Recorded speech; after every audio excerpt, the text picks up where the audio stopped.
Hi kids, I'm going to try to make this the last segment, so I'm going to try to go fast here to get it started, just to catch you up. Got it all cleaned up, cleaned the tuning capacitor. I oiled the bearings in here, so this is moving really nice and smooth. Next I want to get some new grommets under it. Just buy these at Lowe's. They come in different sizes and every radio is different. They're fairly standard, about this size, but some of them are bigger, some are smaller. Anyway, just take the 1/4-inch nut driver and take these screws out and take the old dried out grommets out, put the new ones in and put it back together. That's all you have to do. And it just keeps the tuner isolated from the chassis the way it's supposed to and makes everything work right. The only other thing I want to do to this is replace the cord. This has probably the original cord. It's in decent shape, but you can see how stiff it is. And it's brown. Everything was brown back then. That was pretty standard. I've seen white radios with brown cords. I'm going to put a black cord on it. This is enough for 2 radios. I have another black radio I'm working on. So we're going to put a new black cord on it and a brand new black plug. That'll look really nice. So that's where we're at with that. Almost done. The only other thing I'd talk about real quick is the cabinet. I had it all shined up to where it looked absolutely amazing, except I had too many little scratches that were, I must not have been quite thorough enough, because I still had too many pesky little scratches that were just bugging me. So I have backed up and started over a little bit. You can see right here where I've done a little testing with the polish, just to see on this end. You can see the reflection there. It's really nice. It's gonna be really nice and shiny when I'm done. What I'm doing is I start with the regular 400 grit wet dry sandpaper, and I'll be doing this again to try and get it right. Sand it in one direction. I think wet sand it works best. And then when I am finished with that, I start in with these micro mesh pads, and these start at 1500 and go all the way up to 12,000. And their instructions say that the 1500, the first one, is the equivalent of regular 400. So you start with that, and then you just go, 15, 18, all the way up to 12,000. One after the other. And I think some advice I got on Facebook was that if I go in this direction with the 1500, in order to eliminate those scratches, I would go the opposite direction with the 1800.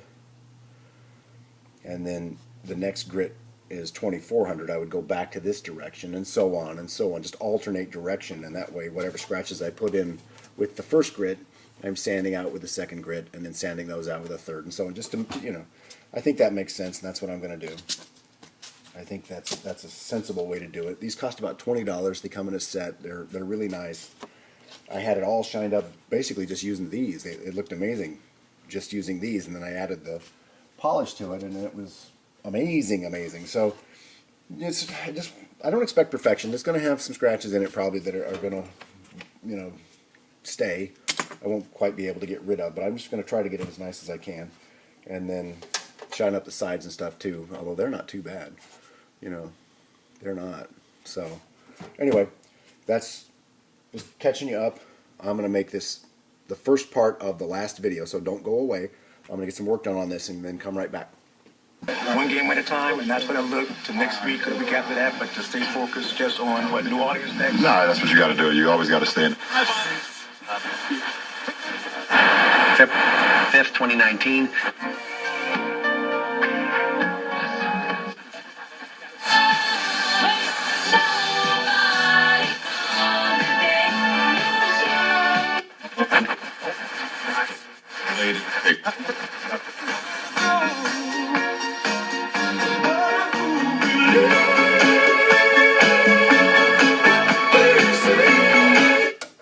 Hi kids. I have to do that with the light off because it buzzes if I don't. So I just wanted to play a little bit for you, and I'll try to put a little demonstration video at the end of this just to give you a better idea of what it sounds like. It's night out here. I'm getting a lot of interference, and like I said, I can't do it with the fluorescent light on. But I kind of ran out of time today. But anyway, had time to finish it up today. There you go. Sorry it took so long. I've been very busy. I got it all shined up, you know, as best I could. There's still some scratches there and everything, you know, but it's the best I can do by hand. I don't have any way to buff it, you know. I mean, it's all done by hand, and I mean, you think about how it looked when I started. There's not a lot to complain about there, you know. It's not perfect, but boy, it's, you know, it's really nice. It's you know, you can see the reflection in that. I mean, look at the reflection in that, you know. So yeah, it's still got some scratches in it, but like I said, there's not much to complain about. I mean, this thing's, you know, 1957 or whatever. It's over 60 years old, you know. You know, and I'll get some kind of a rotary tool at some point and be able to really, you know, make these things just perfect or as close to it. But anyway, that's good enough for me. I'll tell you right now. I'm sick of polishing it. There's no doubt about it. This is yeah, I shined up the gold parts on the knobs, which came out looking really nice.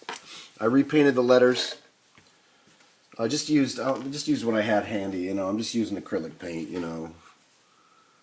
And this is like lipstick red, I think is what it's called. And it was too red, so I put a little orange in it, and, you know, bingo, it came out looking really nice. And then after I was done with the acrylic paint, I put a little bit of clear nail polish over it to shine it up and protect it, because otherwise that acrylic, you could just rub it off with your finger, you know. So that's looking pretty good now, you know. And I got it all put back together, got this, you know, everything's all just like it was when we started, but now it's looking and working great. I did everything I was planning on doing. I put new rubber grommets under the tuning capacitor, so it's got, and oiled the bearings in there, so it's got real nice, you know, sensitivity for this kind of a tuner, about as good as you're going to get. Put a brand new black cord and plug on it. So that's looking really nice. And we're going to call this one good. I'm going to say that is it. So we're going to just kind of leave it here. But I will tack a little video onto the end of this, so stay tuned for that, and you'll see see how good it looks and sounds in the house during the day. And I've got one more thing here. Let me walk over here real quick.